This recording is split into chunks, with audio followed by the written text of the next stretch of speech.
Hi.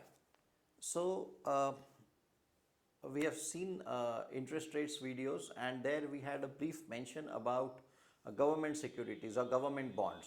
So, as there is monetary policy which is decided upon by the RBI and now the MPC, there is a fiscal policy which is the government finances, public expenses, income for the government, revenues, expenses for the government, again revenue expenditure, capital expenditure, how the government funds its various programs.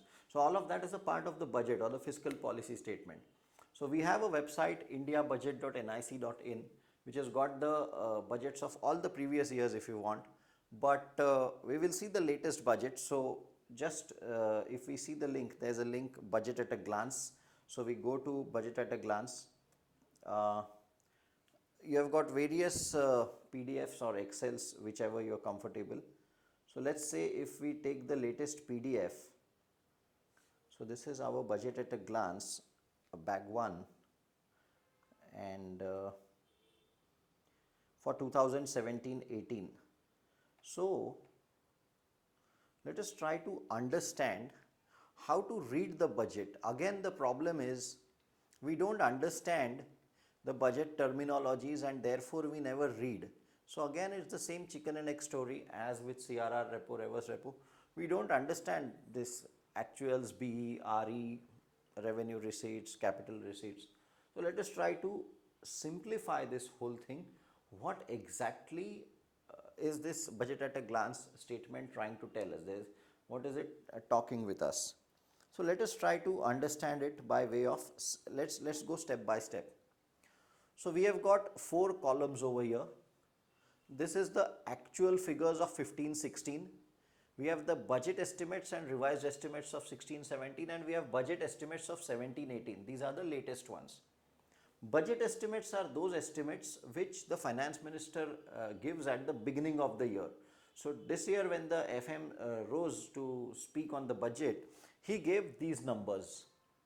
Whereas revised estimates are the ones which are taken after 9 months of completion, because the budget is announced, then there is a discussion in the budget, then the budget is passed, then various departments are there, then they do the expenses. So the budget preparation starts somewhere around November, December. So by that time, 3 quarters are over: April, May, June, July, August, September, and October, November, December. So actual data from these 3 quarters and projections for the final quarter. So that's how you have got the revised estimates, which are again not fully actual because JFM, the last quarter, is still there, and therefore we have actuals which comes 1 year later, and therefore we have this column. So this year the budget estimates column was given. We will first compare the budget estimates and revised estimates, what the FM had said in the earlier last year budget, and during the year what has he done or what has the government done and where do they stand. So that is how these two needs to be compared, and then the various meanings, and all figures are in rupees crores. So how do we read this? This is 15,15,771 crores. So this is 14,23 crores. So 23,000 crores. So that's how we will go about. Now let's go step by step. The first is revenue receipts. Now revenue receipts are those receipts which keep coming regularly. If we have to take our example, like your and mine example, then this will be, we can compare it with,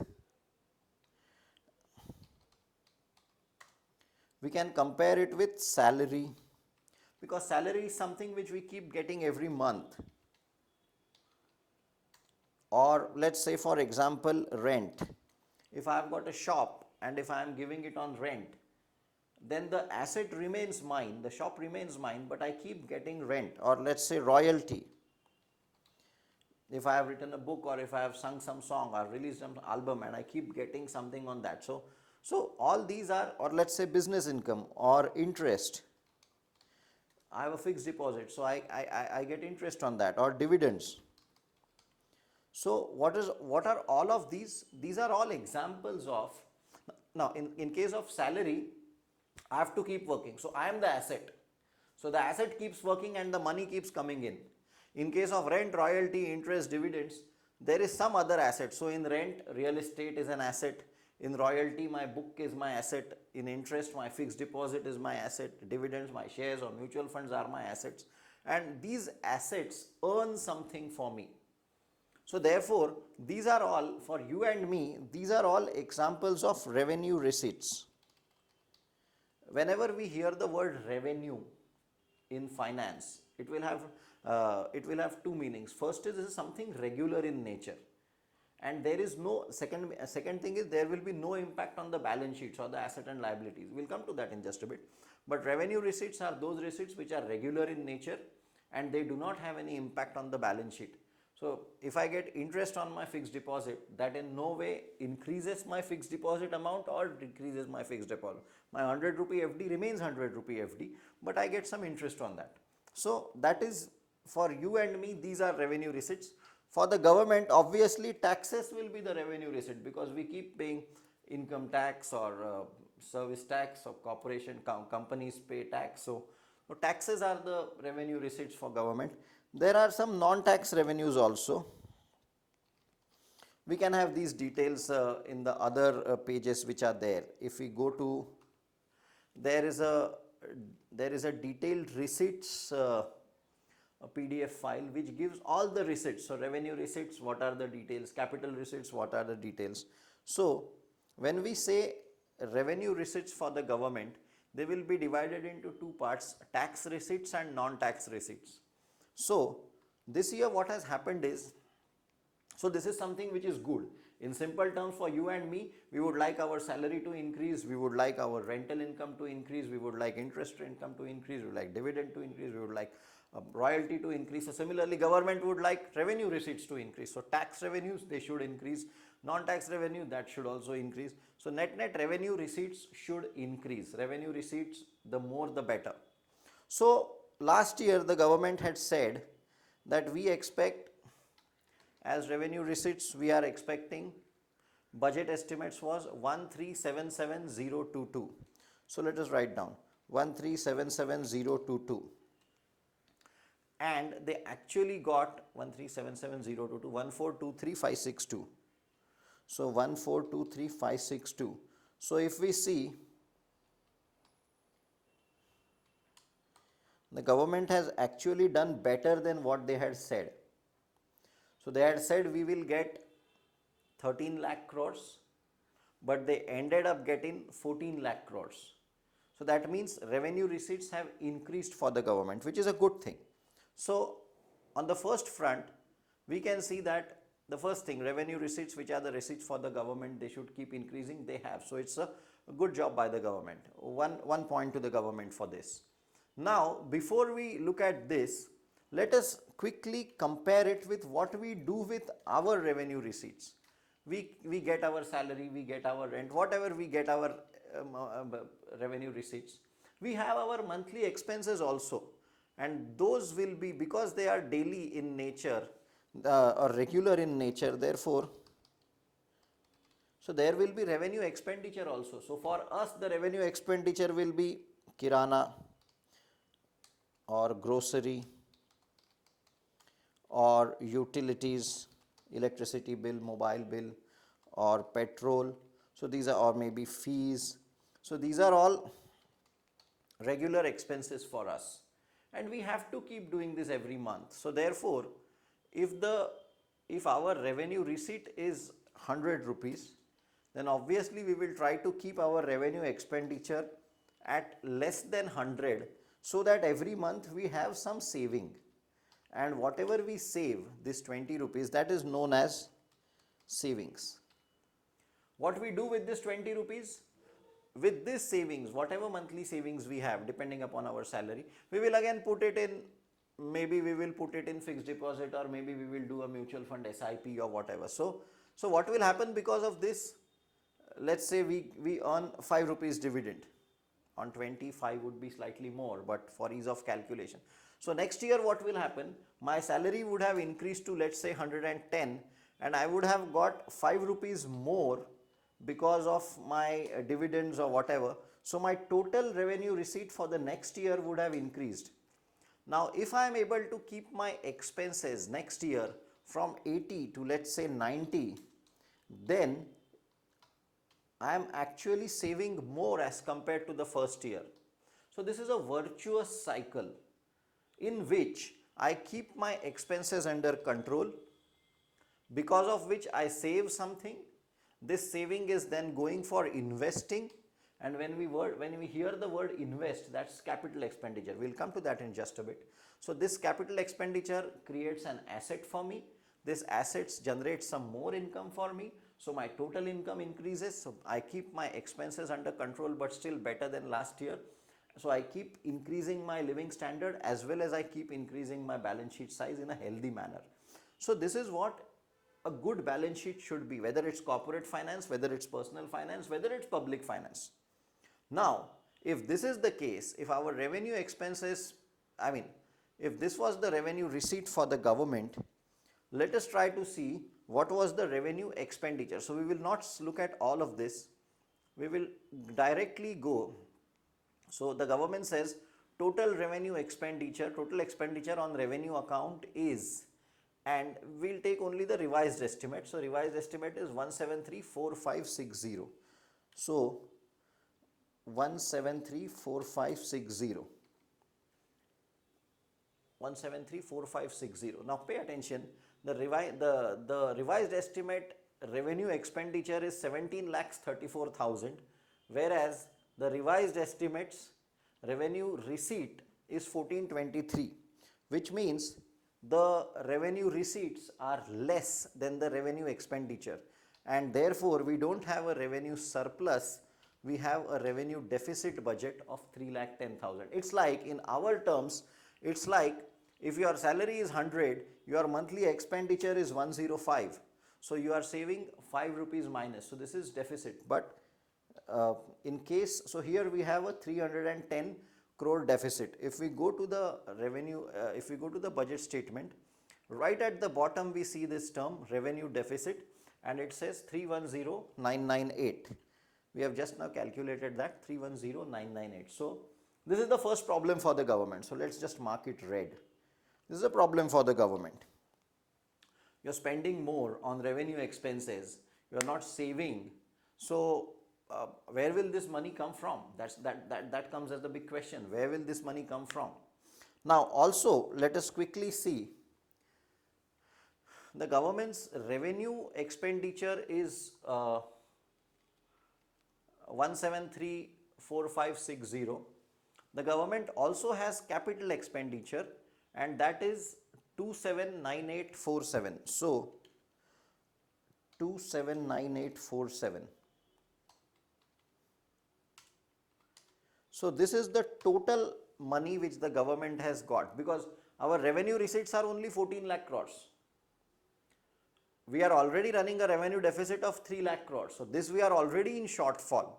And apart from this, we also need another 2,79,000 crores for capital expenditure. So 3 lakh we are falling short in revenue, 2 lakh we are falling short in capital. So net we are falling 5,90,000. Where will this money come from? Close to 6 lakh crores. Where will the government get this 6 lakh crores? And that's where the answer is capital receipts. Now capital receipts, not something very good, but subjectively not something very good, because if you are borrowing this much amount of money, if you are borrowing 3 lakh crores to make revenue expenses, it is like saying you are borrowing to meet your monthly expenses, because your monthly expenses are 105, and because your income is 100, you have 5 rupees more, so you are borrowing from the bank or from somebody, and that's not good finance. But that's what the case is. We are a revenue deficit country, revenue deficit budget, and thankfully this is reducing now. If you understand the problem, then let me also quickly share the good news that if you see, revenue deficit as a percentage of GDP under this government has been constantly and deliberately and focusedly being brought 2.5, 2.3, 2.1, 1.9. So they are very deliberately and without any leeway, they are sticking to this fiscal deficit target, this revenue deficit target, and which is what is being liked by global investors and rating agencies and everybody. So this is a good thing that is happening. Earlier this has gone out of control. So because of that, inflation had gone up, rupee had depreciated, all the negative things had come. Also, quickly, as we are on this topic of revenue deficit, let's also quickly see the money which the government gives as grants to states for capital assets. So let's say, for example, may not be a factually correct example, but just to drive home a point. Let's say, for example, the government is giving 171 crores, 1,71 crores, 1,000 crores to the some state government. So now let's say irrigation is a state subject. So dams are to be constructed. Now building of a dam is a capital expenditure, but that is for the state. But the money for building of the dam comes from the government, from the central government. So for the central government, it is a revenue expenditure, it is a grant given to the state government. But for the state, it's a capital expenditure because it's being used for asset creation. So therefore, in our budget sheet, the government says that whatever revenue expenditure we are doing, out of which that which is used for capital expenditure, not directly by us but indirectly by the state, then that should be also considered as part of pseudo capital expenditure, which can't be really put in as capital expenditure. So we have another term which is known as effective revenue deficit, and effective revenue deficit says that whatever is your revenue deficit. So in our case here we have said that 3,10,000 is the revenue deficit, but if we see out of 3,10,000, 171 is actually revenue expenditure, which is sort of capital as far as the government, as far as the states are concerned. So from this we reduce 171,472, and that is, so the government says 139,526, which is we get here 139,526. So the government says don't consider this as the revenue deficit. This is a better indication of revenue deficit. Now we can see that from 3,10,000 the revenue deficit has suddenly come down to 1,39,000, and it is 0.9% of GDP. Next year they are planning it will be 0.7% of GDP. Even in absolute terms they are saying 139 will become 125. See, even if 139 remains 139 in absolute terms, but the GDP base increases, automatically as a ratio it will come down. Like we can see here, in case of revenue deficit, in absolute terms the number is increasing, 31 is becoming 32. So the revenue deficit is projected to increase in absolute terms, but as a percentage of GDP it is still expected to go down from 2.1 to 1.9. However, in case of effective, what they are saying is 1,39 crores will absolute terms also become 125, so there is reduction, and also as a percentage of GDP. Now 0.9 and 0.7 percentage of GDP is very much in control. I mean, if things go well, we should soon become a revenue surplus country also, maybe this year, maybe couple of years. But this is a good path which the government is sticking to, and this should be applauded. It's not just the revenue receipts which are increasing, the revenue, when does your revenue deficit come to zero? When on one side your revenue receipts increase and on the other side your revenue expenditures go down. As we can see here, the revenue expenditure 1731 has only come to 1734. So they have by and large tried to keep the revenue expenditure very much in control, and because of that these good figures are coming out. So that's what is the revenue deficit part. But however, the question remains, from where will the government get this 6 lakh crores? And the answer is capital receipts.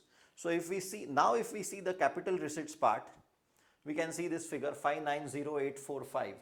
So this is the same amount which we calculated just now, 590,845. Now out of this 590, loan recoveries, so that's a small part, 11,000 crores. Other receipts, 45,000 crores this year, 72,000 crores next year. This other receipts is the PSU divestment sale.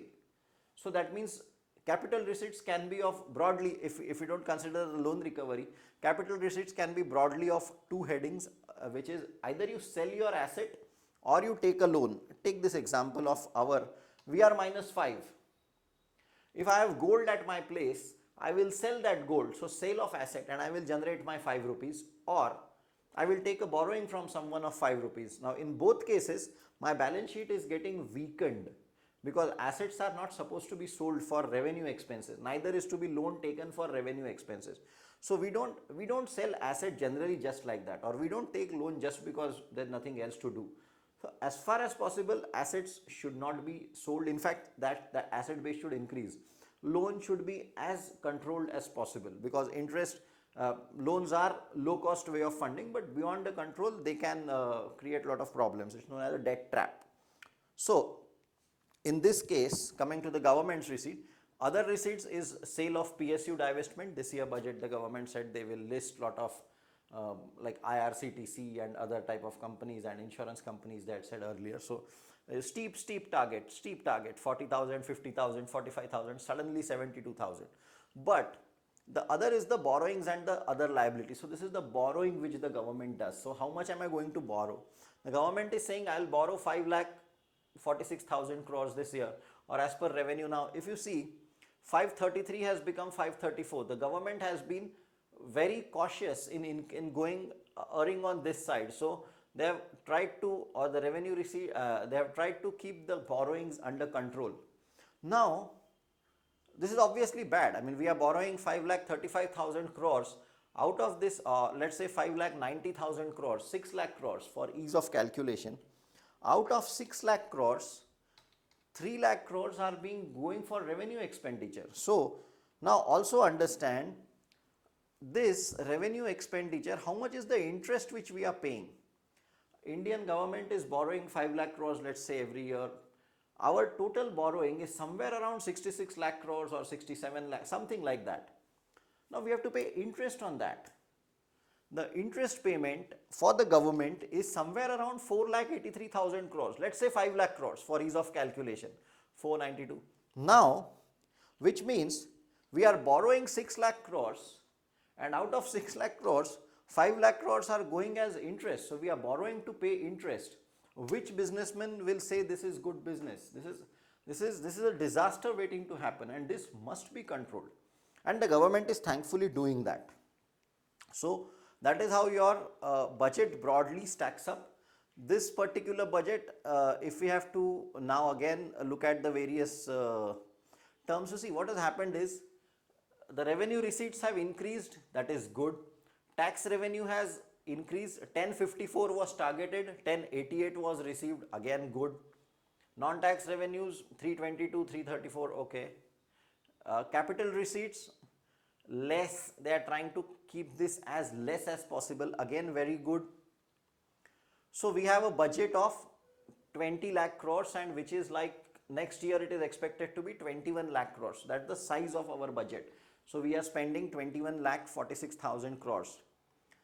Another part is, are you spending in a planned manner or are you spending in a haphazard manner?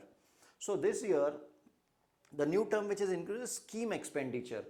Now out of the total expenditure, we have seen the total expenditure is 2146. Out of that 2146, scheme expenditure is close to 9.5, so that's like 10 lakh crores. So broadly speaking, out of 2110, so if we have to take exact figures, so total expenditure is 2146735, and projected scheme expenditure is 945078. This is for next year. So the government is saying that close to 44% will be scheme expenditure, and which is good. This should keep increasing. We would want 67, as much should be a scheme expenditure as possible. And even capital expenditure, there should be as much capital expenditure, because assets keep getting created and they will generate more income for the government. So we want scheme expenditure to be high, we want scheme capital expenditure to be high, because once that happens, only then we can have a good financial statement, which our country's public finances are slowly beginning to look better. For the last 2-3 consistently years, we can see that. So scheme expenditures, again they are planning to increase, 86 becomes 94, so good. Now revenue expenditure, there's a small part which we must understand. that revenue expenditure 63 becomes 67. So even in the next year, the government is trying to keep revenue expenditures under control. Within scheme expenditure, what is being given a push? 23 has become 27.